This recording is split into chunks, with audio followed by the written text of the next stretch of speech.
Om Swastiastu. Om Swastiastu. Oke, selamat siang Bu Made. Selamat siang. Oke, Pura niki mengganggu waktunya sebentar. Nah, niki tiang ingin berdiskusi sedikit tentang pelaksanaan PPDB. Oke. Nah, niki tiang ingin bertanya, apakah melalui PPDB Anda dapat mengenal kebutuhan peserta didik? Menurut yang pribadi, melalui PPDB kita bisa mengenal kebutuhan peserta didik. Nah, saat dia pendaftaran itu kan dia membawa beberapa dokumen seperti misalnya mengumpulkan raport. Nah, di sana kita bisa melihat hasil pembelajaran yang terdahulu, deskripsi pembelajaran yang ditulis oleh guru, mana yang kurang atau mana dia memiliki kemampuan yang lebih. Di sana kita bisa melihat kalau ada kekurangannya, berarti di sini kita perlu membimbing dia lebih lebih fokus pada hasil pembelajaran yang terdahulu. Dari sana kita bisa melihat bahwa kebutuhan siswa itu di bidang apa.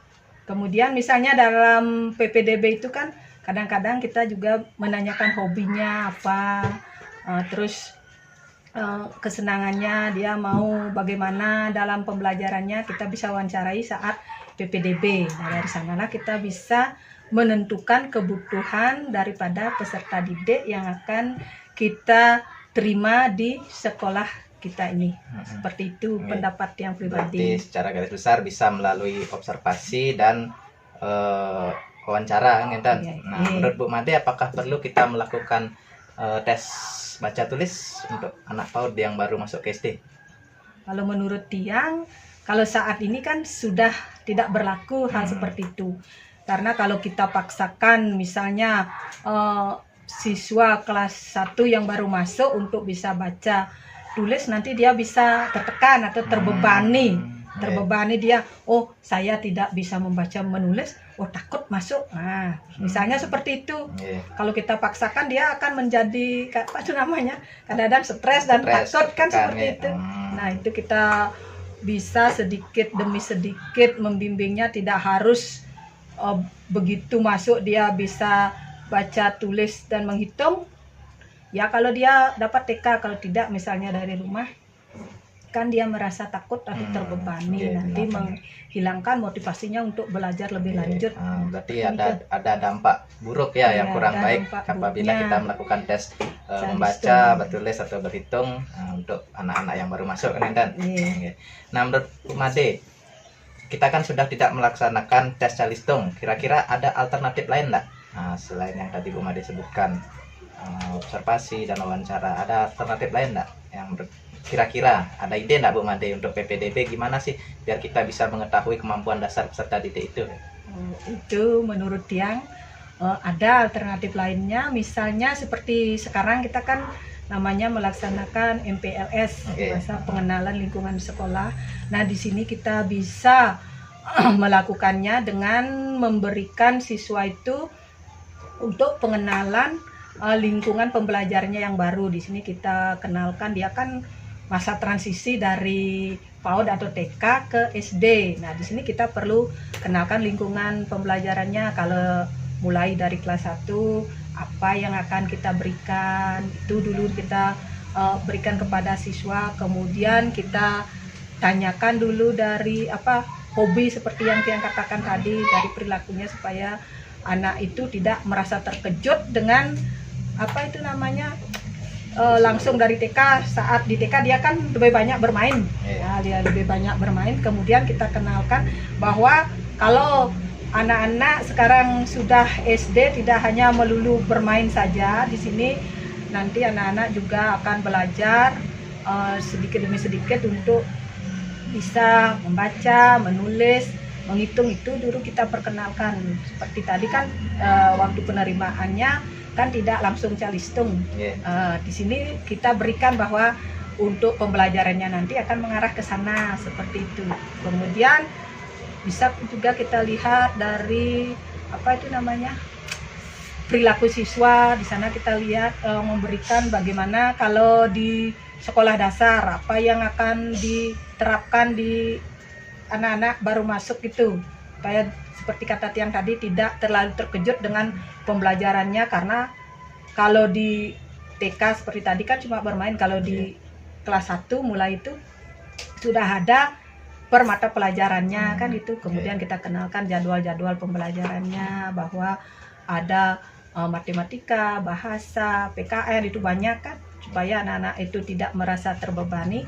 Kita berikan dia sedikit demi sedikit pengetahuan tentang pembelajaran yang akan dilakukan di SD, seperti itu. Oke, terima kasih Bu Made sudah berbagi, luar biasa sekali niki pengalaman dan ide-ide dari Bu Made. Nah, selanjutnya akan saya gunakan sebagai motivasi untuk diri saya sendiri dan merefleksi apa yang sudah saya lakukan. Oke, sukses semua Bu Made, terima kasih sudah meluangkan waktunya. Selamat siang, yang tutup dengan para mesanti. Oh, mesanti, santi.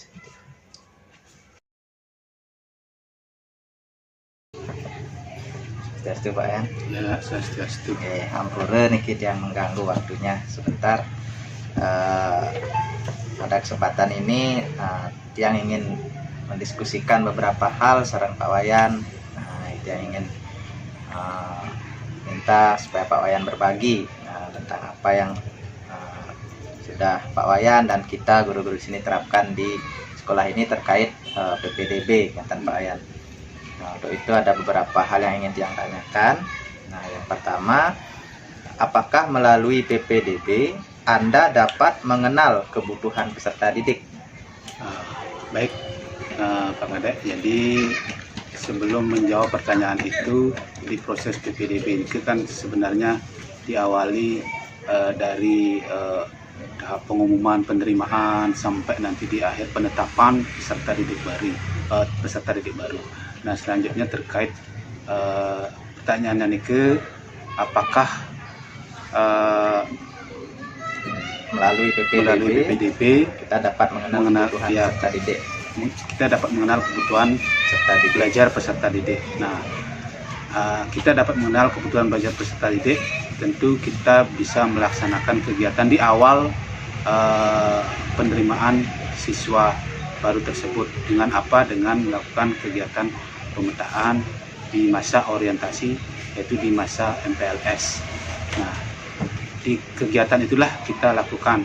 Intinya kita bisa mengenal kebutuhan belajar peserta didik melalui kegiatan MPLS tersebut dengan melakukan pemetaan atau asesmen diagnostik kepada anak-anak tersebut, khususnya kepada anak siswa kelas 1 baru. Terima kasih Pak Yan. Nah, selama kegiatan PPDB ini kan kita di sekolah ini tidak melaksanakan tes calistung, Pak Yan. Betul. Nah, menurut Pak Wayan, apa dampak dari tes calistung itu terhadap peserta didik? Nah, kalau tes calistung itu kiranya itu menggunakan pola lama ya. Jadi sebelum kita memperlakukan kurikulum 2013 dan sekarang berlaku kurikulum Merdeka, kita diharapkan, dan itu pun sudah ada penguatan dari pihak kementerian, Bapak Menteri Nadiem Makarim, bahwa di sekolah itu dilarang menerapkan tes calistung. Nah, sebagai penggantinya, maka sekolah di masa orientasi atau masa pengenalan lingkungan sekolah memberikan beberapa asesmen kepada anak tersebut, memetakan kemampuan anak, karena kemampuan satu anak dengan anak yang lain itu berbeda. Kalau itu dipaksakan, jadi prinsip kemerdekaan, kebebasan kepada anak-anak itu kita rampas di sekolah. Nah, kira-kira seperti itu. Apa yang harus kita terapkan? Maka kita harus menerapkan yang namanya asesmen awal kepada anak tersebut. Ya, terima kasih Pak Yan. Nike sudah sekalian menjawab pertanyaannya yang terakhir tentang alternatif ketika kita tidak melaksanakan tes calistung ya, dengan melaksanakan tes atau asesmen awal berupa tes diagnostik, sehingga kita bisa mengetahui kemampuan awal peserta didik. Pak Yan? Ya, betul sekali Diki. Sukses Pak Wayan nih mantan yang ingin yang diskusikan pada hari ini. Terima kasih sudah meluangkan waktunya Niki. Yang akhiri dengan Tarma Santi. Sukses memuali pada santi.